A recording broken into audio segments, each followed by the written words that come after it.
Tayo po mga kapatid ay tuloy-tuloy na sa ating pong manalagawain at tayo po ay dadako sa pinakamahalagang bahagi natin po pananambahan. Ito po ay pag-aaral ng salita ng ating dakilang Diyos na dadalhin sa atin ng ating beloved ordained preacher, Louie Angeles. Amen. Praise the Lord. God bless you sa ating beloved Brother Del. Tayo po lahat ay tumayo, mga minamahal, tayo manalangin. Opo, dakilat mapagpalamang banal, Diyos na makapangyarihan sa lahat, aming pinakamamahal na Panginoong Hesus, sa pangunang panalangin po ang aming ginagawa, Pastor and Time Prophet, Lord God, maraming salamat po sa paglangis mo sa bawat bahagi na iyong balagawain na tapos na tigit, sa pagkilos mo sa aming kalagitnaan sa iyong Santong Espiritu na bigil sa mga puso, at bagong lahat kami nagpakumbaba, lalo abang lingkod sa aming pong nagawang pagkukulang, pagkakamali, pagkasala, kabagan mo kami, patawarin, lubos at labis po kami nagsisi, at sa aking mga labi, ikaw pong maglagay, mga taga dapat bigkasin, buksang pangunaw at kisipan ng bawat napikinig, at patuloy mo kaming samahan ng iyong kapangyarihan sa pangalan ni Jesus, and we bind the power of darkness, unbelief and doubt. Satan cast out, be bound into hell, and be there forever in the name of our dearest Jesus, we pray. Amen and amen. Everybody say, praise the Lord. Una tingit sa lahat, ang pinakamataas na pagpupurit, pasalamat, kalwalhatian, at kadakilaan ay tangi lamang sa ating Diyos na buhay at makapangyarihan walang iba sa ating pinakamamahal na Panginoong Jesucristo. Ako po'y nagpaabot ng dobling paggalang sa ating beloved Honorable Evangelist Joel de Almeida, the end-time prophet of our loving God, into the whole Almeida family. At patuloy po ang ating pag-alala, hindi po natin malilimutan ang mga turo, aral, na iniwan ng ating beloved Almastan Pastor, our beloved Mama Dear, at magandang hapon sa inyo lahat, sa ating pinagpalang bisita at mga viewers sa ating live webcast. Ang ating tatalakayin nasa ating monitor, Christ be magnified in our body. Christ be magnified in our body, sa Tagalog, dakilain si Kristo sa ating katawan. Dakilain si Kristo sa ating katawan. Basahin po natin ang ating teksto. Kindly, ating mga beloved Bible readers. Sa mga tiga-Pilipos, 1 talata 10, ganito po,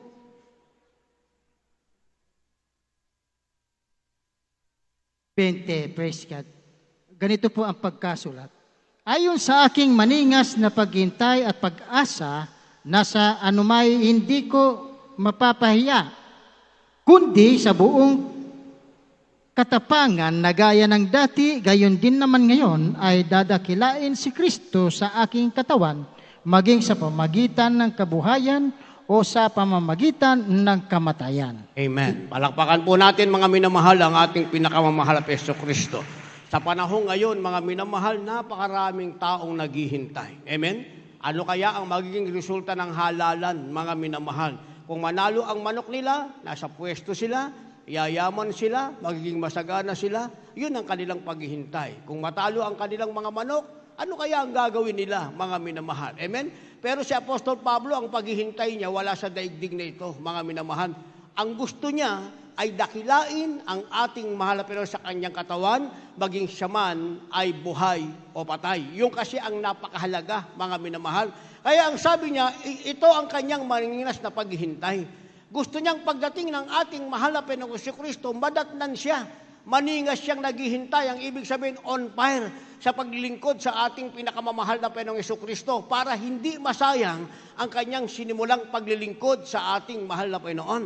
Dahil sayang lang, mga minamahal, tayo ay nagsimula, tayo ay nagtiis, tayo ay nagbigay ng ating pananampalataya. Pagdating pala ng panahon, mga minamahal, hindi pala tayo tagapagmana ng buhay na walang hanggan. So sayang yung ating paghihintay. Kaya kinakailangan maningas ang paghihintay. At ito ang ating hinihintay. At pagdating ng tamang panahon, dapat sa katawan natin ay nadadakila ang ating pinakamamahal na Panginoon. Ngayon, ang paghihintay, dalawang bagay, mga minamahal. Sabi ng ating nabasa, kung nabubuhay ka, dapat naghihintay ka ng maningas sa ating mahal na Panginoon. At habang naghihintay ka, nadadakila sa katawan mo ang ating mahal na Panginoon. Nang ibig sabihin, mga minamahal, ang nakikita sa iyo, hindi ikaw, kundi ang ating pinakamamahal na Panginoon. Pag nakita ka ng kapwa mo tao, mga minamahal, ayan, tunay ang anak yan ng Diyos, tagapagmana yan ng buhay na walang hanggan, tunay ang paglilingkod niya sa Diyos na sinasabi niya, walang iba ang pinakamamahal na Panginoon. Kung mamatay ka man, mga minamahal, hindi sasabihin, namatay siya. Kasi makasalanan yan, drug addict kasi yan, magnanakaw kasi yan, sinungaling kasi yan. Hindi po yun ang sasabihin sa kanya, mga minamahal. Pag namatay na siya, pumikit na ang mata niya sa lupa, sasabihin nung makakita ng kanyang bangkay, ang taong ito, hindi siya namatay. Pumikit lang siya, siya'y didilat sa piling ng Diyos na kanyang pinaglilingkuran. Yun ang sinasabi, mga minamahal, na maningas na paghihintay, na dadakila ang ating mahal na Panginoon, maging tayo man ay buhay o maaring tayo man ay maging patay, mga minamahal. Pero sabi ng ating ginagalang mga pastor, mga minamahal, tingnan nyo ang mga revelation ngayon.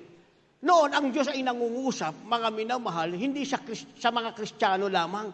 Yung mga Kristiyan, sa ating mga kapatiran, sa mga Kristiyano sa ibang bansa, sa ibang lugar, mga minamahal, nangungusap, pero ngayon sa sanlibutan na nangungusap ang ating mahal na Panginoon. Ang kanilang mga anak ay hindi naman naglilingkod. Ang magulang sa mahal na Panginoon, doon na nangungusap ang ating mahal na Panginoon. Ang pangungusap ng Diyos, mga minamahal, ang mahal na Panginoong Jesus ay babalik at babalik na sa madaling panahon. Dahil kung Kristiyano ang magsasabi, sasabihin ng tao sa sanlibutan, mga minamahal, kaya naman niya sinabing babalik na ang Diyos nila dahil yun nga ang gusto nilang mangyari. Yun ang kanilang inaasahan, yun ang kanilang pinag-aaralan.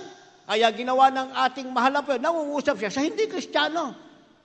Mga taong sanlibutan, mga minamahal, upang ang lahat ay maniwala na totoo naman, darating at darating muli ang ating pinakamamahal na Panginoong Kristo. At sa pagbalik ng ating mahal na Panginoong Kristo, mga minamahal, isa lang naman ang ating ipepresent. Wala naman tayong ipepresent, mga minamahal. Hindi natin pwedeng sabihin, mahal na Panginoon kasi nagtapat ako, nagkaroon ako ng 3 bahay. Mahal na Panginoon kasi nagtapat ako, nagkaroon ako ng kotse. Nagkaroon ako ng paupahan. Marami akong pera sa bangko. Hindi naman yun, mga minamahal. Ang ipipresenta natin. Ang ipipresenta natin, mga minamahal, itong ating katawan. Ito bang ating katawang ito? Totoo ba nating na magnify o nadakila ang ating mahal na Panginoon? Totoo bang nagamit natin ang ating katawan, mga minamahal, para mawalhati ang ating mahal na Panginoon? Totoo bang nagampanan natin ng tama yung ating tungkulin sa harap ng ating pinakamamahal na Jesucristo? Ang ibig sabihin, kung titimbangin yung mabuting bagay na ating ginawa, mga minamahal, magiging marami ba at mas mabigat yung mabuting nagawa natin kaysa sa mga pagkukulang natin, mga minamahal? Yung sinasabing, magnify Christ in your body. Dakilain mo si Kristo sa iyong katawan. Dahil sabi ng banal na kasulatan, mga minamahal, ang bawat isa ay naghihintay. Yung nagdadakila sa katawan ng ating mahal na Panginoon o sa nagdadakila ng kanyang katawan sa ating mahal na Jesucristo, ang sabi, meron siyang mapalad na pag-asa. Yung sinasabing blessed hope, mga minamahal. Dahil dalawa rin ang pag-asa. Ang sabi, ang mabuti ay meron siyang tinatawag na mapalad na pag-asa, yung masama naman siya'y walang kapag-pag-asa. So isang may pag-asa at isang walang pag-asa. Ang pag-asa para sa mabuti at ang tinatawag na kawalang pag-asa ay para sa masama. Kaya yung nagdadakila ng kanyang katawan kay Kristo, ang sabi, siya ay naghihintay sa mapalad na pag-asa. Ano ang mapalad na pag-asa? Basa. Dito po sa aklat ng Tito, Kapitulo 2, ang talata po ay 13. Nahintayin yung mapalad na pag-asa at ang pagpapakita ng kaluwalhatian ng ating dakilang Diyos at tagapagligtas na si Jesucristo. Amen. Amen. Palakpakan po natin ang ating mahal na Panginoon. Lahat magsabi ng praise the Lord. Ito pala ang mapalad na pag-asa, mga minamahal.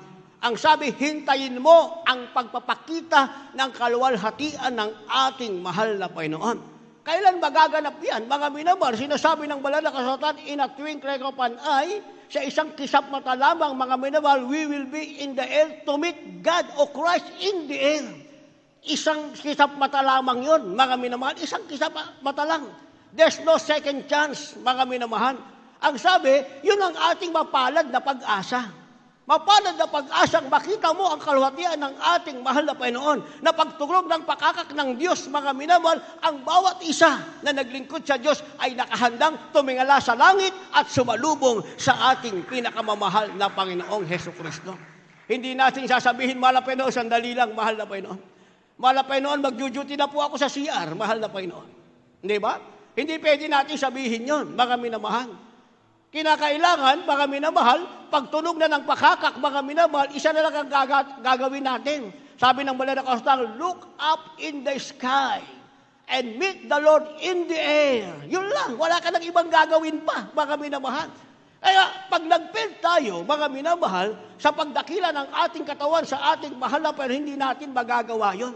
Kita niyo yung tao, napaka-busy, mga minamahal, hindi ba? Pag bawal man dumalo, nagsiksikan sa gate, sige na, papasok kami. Pero pag magluwag ng dumalo, ang luwag ng gate. Hindi niyo ba napansin yan? At tatanungin natin yung ating sarili, bakit pagka quarantine na naman, bawal dumalo, tsaka dumadalo. Pag pwede namang dumalo, absent. Kung saan-saan pumupunta, busy. Hindi ba? Minsan kasi gano'n ang ugali ng Kristiyano, mga minamahal. Kung kailan hindi pwede, at saka sa kanila pwede. Pag pwede, ayaw naman nila. Kasi busy sila sa ibang gawain. Gayong sa Banal na Kasulatan, mga minamahal, isa lang ang paglalaanan natin ng ating panahon. Kung tatanungin nyo kung masama bang maghanap buhay, sabi nung patuto ng ating kapatid kanina, nakabless yung patuto niya, nung hanap buhay daw siya ng hanap buhay, hindi siya nakakadalo. Nawala yung hanap buhay, o di nakakadalo siya ngayon. Sandali lang, mamaya na kayong pumalakpak. Ang tanong kung masama bang maghanap buhay? Sagot. Hindi naman pala masamang maghanap buhay. Kasi meron tayo kanyang-kanyang status na tinatawag. Kami bilang worker, full-time kami. Hindi kami pwedeng maghanap buhay. Kaya yung namiling maghanap buhay, pinalabas na lang sila, mga minamahal. Meron nga kaming isang kasama, gigising ng 3:00. Linggo, ang gising talaga namin, 3:00. Ako kahit nasa bahay ako namin, ang gising ko talaga 3:00, mga minamahal. Magpupuri ako, mga minamahal. Kasi yung itinuro ng ating magulang sa Panginoon. Adi, gumigising ng 3:00. Pati yung kanyang pamilya, pati yung kanyang anak, nagsawa na sila. Sa ibang outlets to, nagpaalam na lang doon sa nung ate, nalabos na po kami. Bakit? Hindi na po namin kaya. Paano kayo mabubuhay? Maghahanap buhay po kami. Lumuwas ng Manila. Pag lumas sa Manila, tumuloy sa labuas niya, mga minamahal. Ang gising niya, 3:00 pa rin. Hindi pala 3:00 ng madaling araw, 1:00 na ng madaling araw. Ang tanong bakit, mga minamahal? Kasi hindi pala siya mabubuhay pag hindi siya naghanap buhay. Kaya sila gumigising ng madaling araw na 1:00, alam niyo yung kamoting kahoy, yung balinghoy. Alam niyo yun?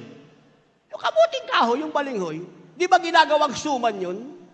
Bago mo gawing suman yun, hindi naman pwedeng gawing suman yun, babalutin mo ganun katigas, babalutin mo ng dahon, paano mo kakagatin yun? Hindi ba ginugudgud yun? Ginaganon para mapino siya, at saka mo ilalagay sa dahon, at saka mo ilalaga, magiging suman. Ang gising nila, hindi na 3:00 silang mag-anak, ang gising nila 1:00 ng madaling araw. Bakit? Kasi yung isang balyena, isang napakalaking kamoting kahoy, gugudgurin nila yun, mga minamahal. Kinakailangan matapos sila ng 4:00. 4:00, lulutuin nila yun. 5:00, kinakailangan maideliver nila sa palengke. Anong gising nila, mga minamahal? 1:00. Anong ginagawa nila? Yung 3:00 nilang gising, nakataas ang kamay, pumapalakpak sa malapel, pumapatak ang luha, nararamdaman presensya ng Diyos. Yung gising nila na 1:00, hindi nakataas ang kamay, nakaganon sila. Ganun sila. Ginaganon nila yung balinghoy, ginugudgud nila yung balinghoy. Pumapatak din, hindi ang luha, ang pawis na pawis. Iluluto pa yun, pagod na pagod. Kikitain, 200 to 250. Nakita na, hindi tayo mabubuhay nito. 3 ang anak, 2 silang mag-asawa, 200 to 250, pagod na pagod. Pagdating sa bahay, mga minamahal, wala nang magawa, pagod na pagod. Balik sa Cebu, nabanggit ko tuloy yung lugar. Ayoko saan nang banggit. Ate, pwede ba bumalik na kami dyan? Bakit? Hindi ba lumabas na kayo? Mas masarap pala magpuri sa Diyos kaysa maggudgud ng balinghoy. Di ba? At tinatanong ko sa inyo, masama bang maghanap buhay? Depende kasi sa pagtawag sa atin. Kami magagawa, hindi kami allowed maghanap buhay, mga minamahal.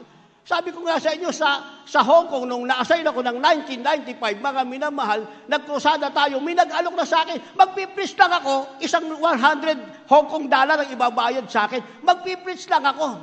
Pero ang totoo niyan, bago pa kami umalis, mga minamahal, pumuntang Hong Kong from the Philippines, mga minamahal, binili na kami ng ating mahal na magulang sa Panginoon. Brother Louie, magkukusada tayo, magkukusada lang tayo nun.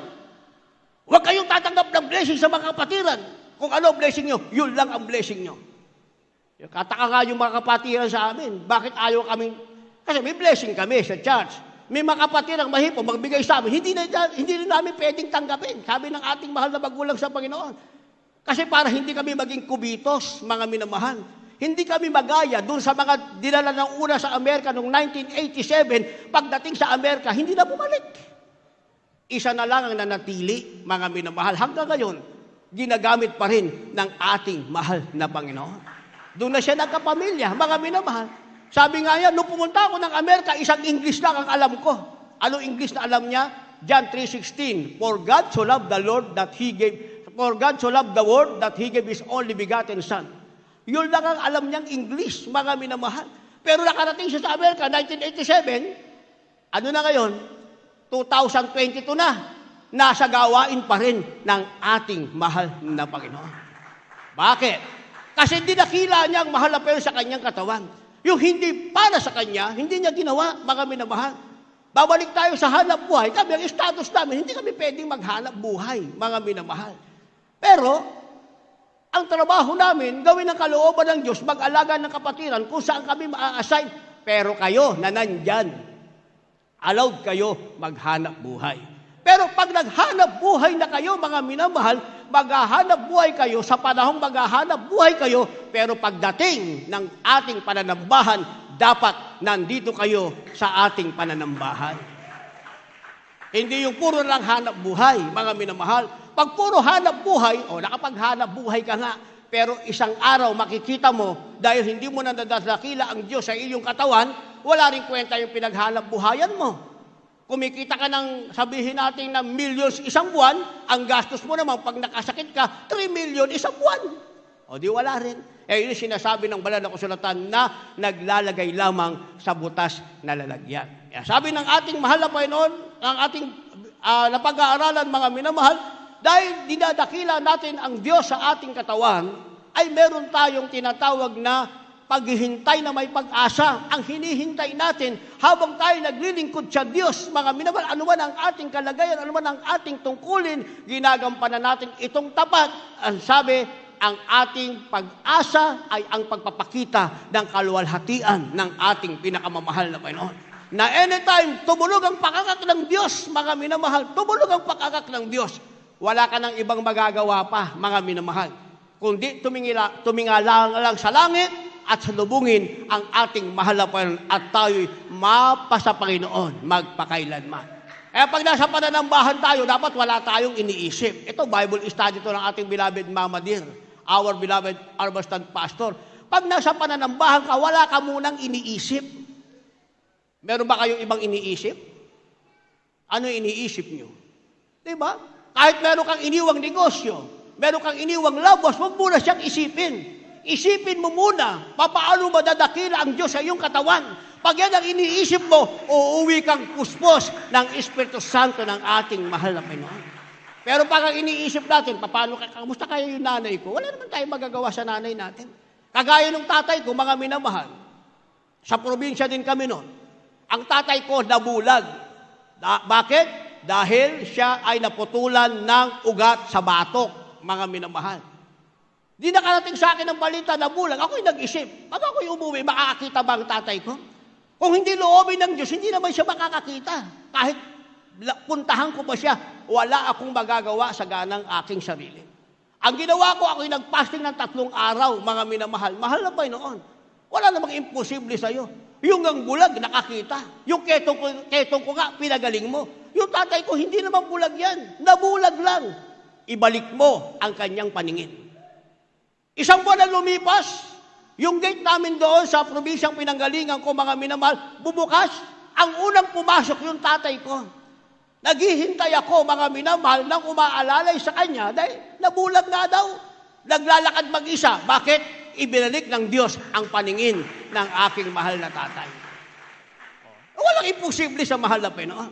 Huwag natin isipin ano ang ating iniwan, ang iisipin natin habang tayo ay narito, ay mag-glorify ng ating katawan, ang ating pinakamamahal na Panginoong Hesukristo.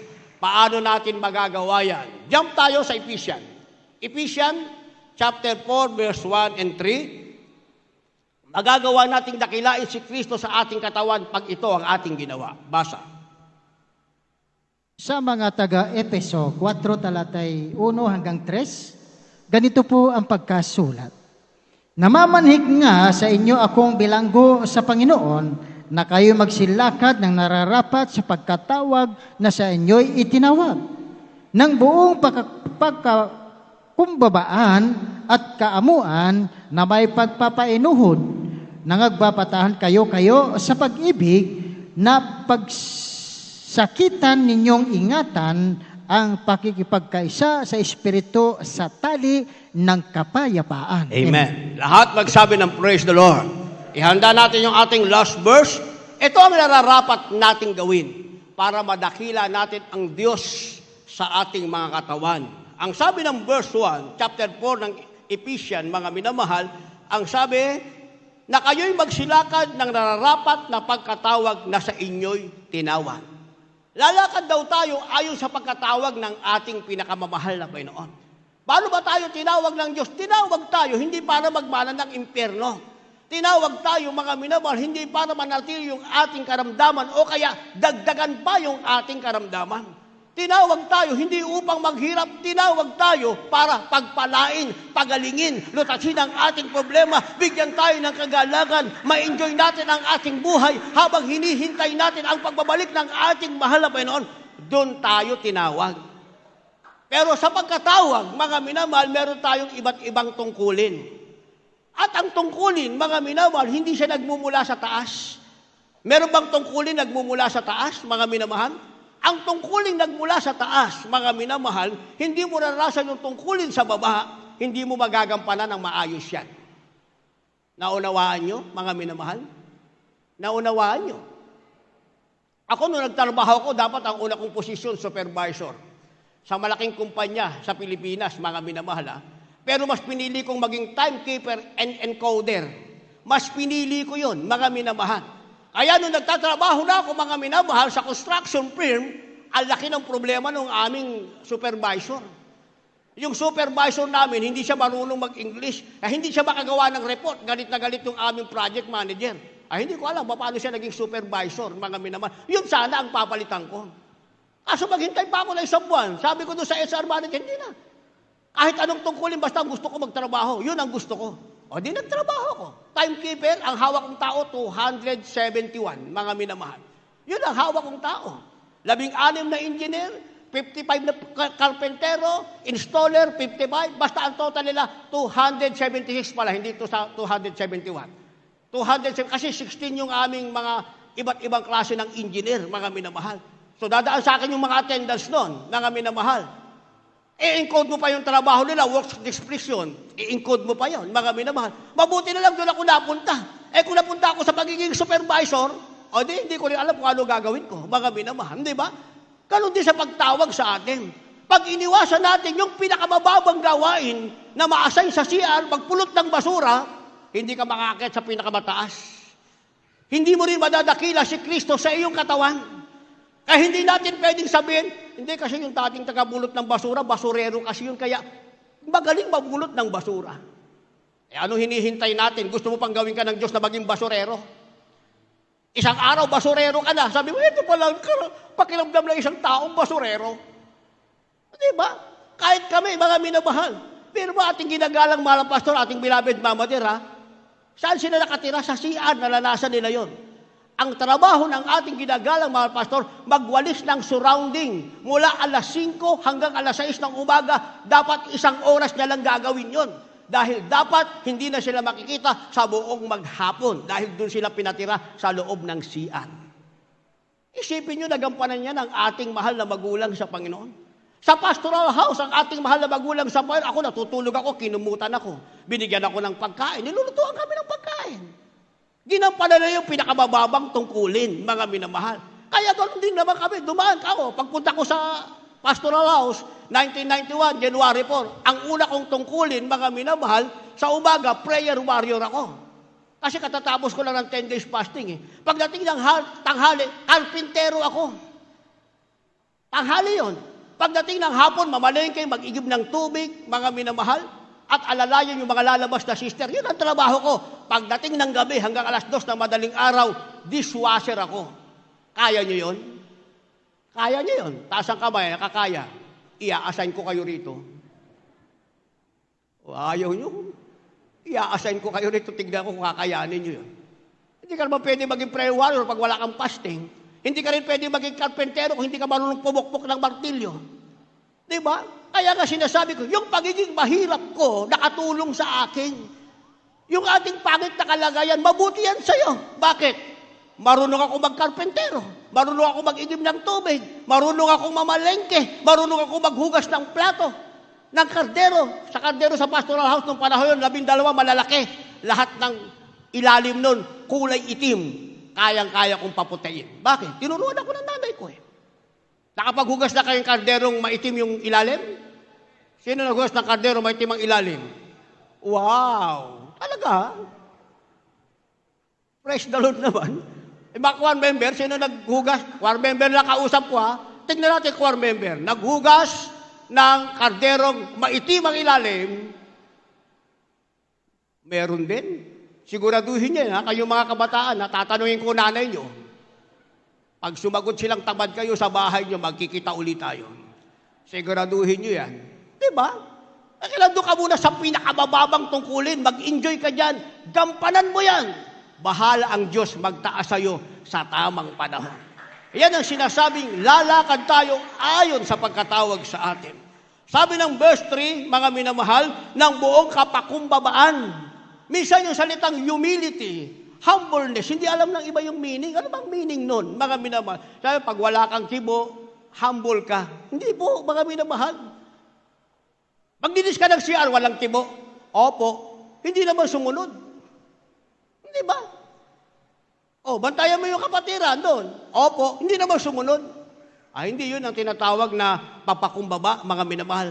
Ang tunay na kahulugan ng papakumbaba, wala kang pride. Nang ibig sabihin, kung ano ang ibibigay sa iyong tungkulin, hindi man yan ayon sa iyo o ayon sa iyo, masaya ka na ginagampanan yan sa harap ng ating mahal na Panginoon. Dahil dinadakila mo si Kristo sa buhay mo.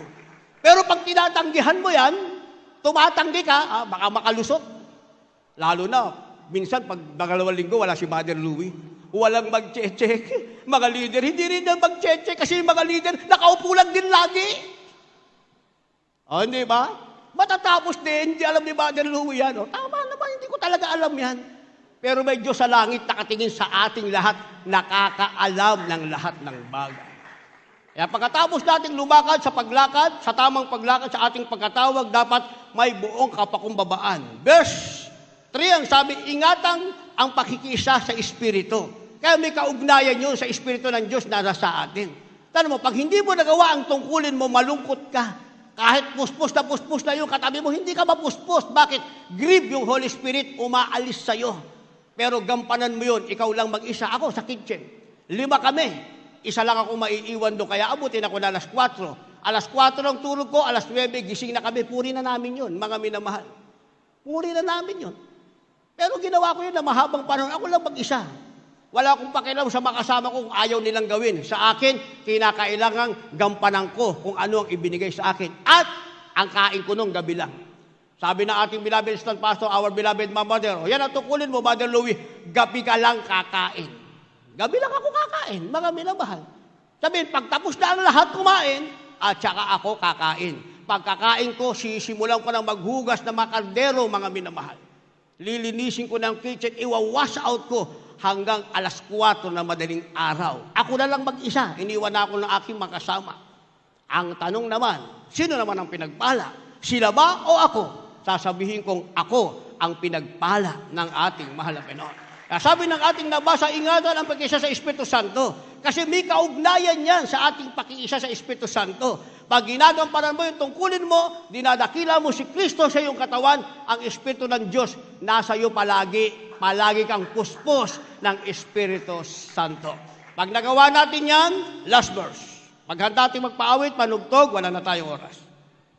Dito po sa akla ng 2 Pedro, Kapitulo 1, ang versikulo po ay 11. Sapagkat sa gayon ay pinamahaging sagana sa inyo ang pagpasok sa kahariang walang hanggan ng Panginoon natin at tagapagligtas na si Jesucristo. Amen. Ano ang ibabahagi sa atin? Ang sabi, ang ibibigay sa atin ay ang tinatawag na saganang pagpasok sa kahariang walang hanggan ng ating Panginoon at tagapagligtas na si Jesucristo. Sipo mo, papasok ka ng sagana sa walang hanggang kaharian ng Diyos, ibig sabihin, para sa iyo, dito pa lamang sa lupa, bukas ang langit, may Diyos na naghihintay ang ating mahal na Panginoon dahil nadakila mo siya sa iyong katawan. Tayong lahat ay tumayo, umawit sa ating pinakamahal na Kristo. Hallelujah. Awitin natin ang awitin, mga minamahal, isang maiksing awitin. Pinakananais ko at inaasam. Ano ang ating pinakananais? Ano ba ang ating inaasam? Kung meron kayong mga dalang bisita, dalhin nyo sila sa harap. Pinagpala sila sa araw na ito ng ating mahal na Panginoon. Pinakananais ko ang inaasam. Ano ang ating ninanais at inaasam? Sa ating tungkulin, huwag akong magkulang. Sa ating tungkulin, huwag tayong magkulang.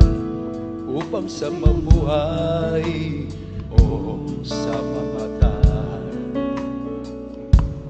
mabigyan kita ng karangalan. Ulitin natin yan. Pinakananais ko at inaasam. Pinakananais ko ang inaasam. Yan ang ating pangarap sa lupang ito. Na sa ating tungkulin, huwag akong magkulang. sabihin natin yan sa ating pinakamamahal na Panginoon. Upang sa mabuhay o sa mamatay, Hallelujah. mabigyan kita ng karangalan. Ikaw, Jesus! Ikaw, Jesus, ang aking buhay. Ikaw, Jesus! Ikaw, Jesus, ang aking tagapagligtas. Sabihin natin yan sa atin. Ikaw, Jesus! Ikaw, Jesus, ang hari ng And bagay. finally, sasabihin natin, Ikaw! Ikaw ang aking Ikaw ang ating Panginoon! Hallelujah! Ikaw, Jesus, ang ating buhay! Ikaw, Jesus, ang aking Ang ating Diyos sa langit ang ating buhay! Ikaw, Jesus, ang ating Ikaw, tagapagligtas! Jesus, ang aking tagapagligtas. Ikaw, Jesus, ang hari ng bagay. Sabihin natin ang sabay-sabay, Ikaw! Ikaw ang aking Ikaw ang ating Panginoon. Ikaw, Jesus, pinakananais ko ang inaasam. Sabihin natin yan sa ating Sa pinakamamahal. aking tungkulin, huwag akong magkulang. Hallelujah! Upang sa mabuhay o sa mamatay, Mabigyan kita. mabigyan kita ng karangalan. Ulitin natin. Sabihin natin, pinakananais ko. Pinakananais ko ang Sabihin natin, inaasam. mahal na Panginoon, yan ang aking pinakananais at Sa inaasam. aking tungkulin, Nasa ating tungkulin. Huwag akong magkulang. Hallelujah! upang sa mabuhay o sa mamatay, Mabigyan kita. mabigyan kita Hallelujah! ng Karangalan ang ating ibibigay sa ating Panginoon. Ikaw, Jesus! Ikaw, Jesus, ang Hallelujah! aking buhay.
maraming salamat sa mga nasa harapan tatanggap sa ating dakilang Diyos.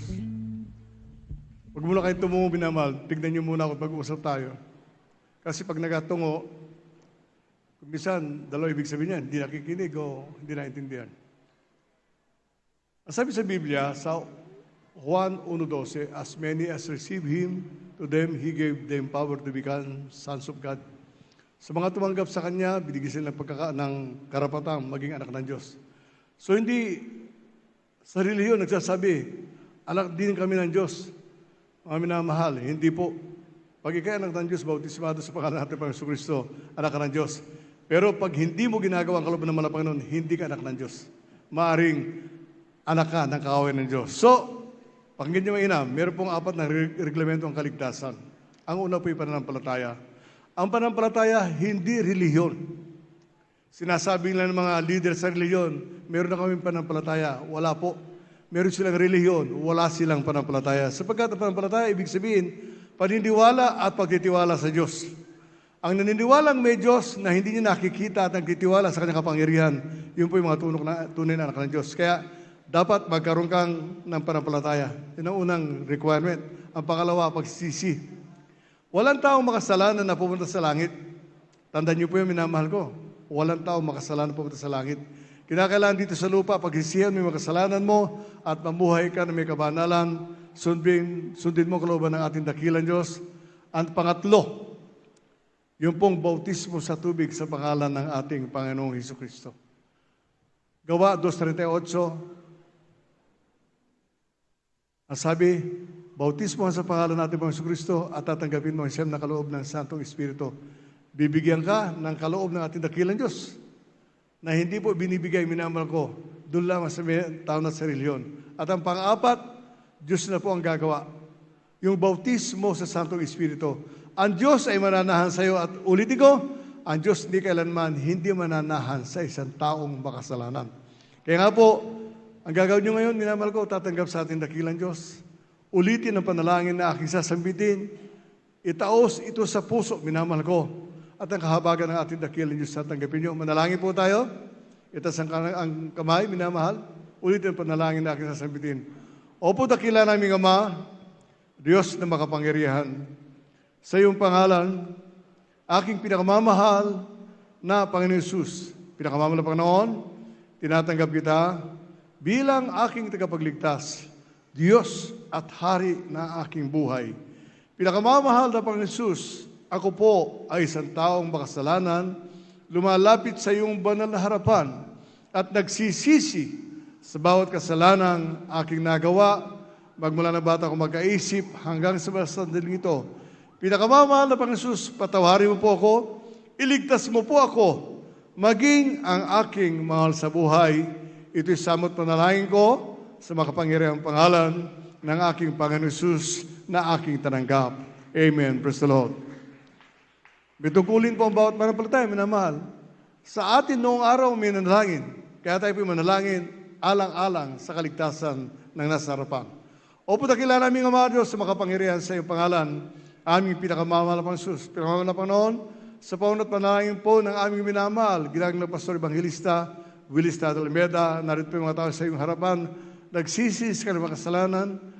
Hallelujah, tumanggap sa iyo, Panginoon. Ang dangin po namin ni Diyos na makasama po namin sila sa paglilingkod sa iyo, magpakita ka po ng himala sa kanila. Pinakamahal na Panginoon, save them in their love and so God. In Jesus' mighty name we pray. Hallelujah, praise the Lord. Kaya bayo ko sa mga baguhan, minamahal, tandaan niyo po ito. Hindi po yung kaibigan niyo, hindi yung karamdaman o problema niyo. Kaya kayo narito. Tinawag kayo ng ating dakilang Diyos upang pagpakita ng himala. Bigyan niyo ng kahalagahan ang pagkatawag ng ating dakilang Diyos sapagkat maraming tao sa libutan, minamahal ko, tumatawag sa Diyos. Ngunit hindi sila tinutugon ng ating dakilang Diyos. Bakit? Hindi nila kilala at hindi nila pinaglilingkuran ang totoong Diyos na buhay. So, pwede kayo bumalik sa inyong upuan, minamahal. At kami po ay mananalangin para sa mga namanampalataya. Ulitin ko, minamahal. Tayo na narito ay may kailangan sa ating dakilang Diyos. Hilingin natin sa pinakamamahal na Panginoon yung tibay ng ating pananampalataya. Na manatili tayo sa panalagawan ng pinakamamahal na Panginoon na kung may karamdaman na ating loved ones, gawing ito ng ating dakilang Diyos na paraan upang sila makalapit. Manalangin tayo para sa ating pong kababayan na sila po'y lumapit sa ating dakilang Diyos, sa ating pong bansa, minamahal ko.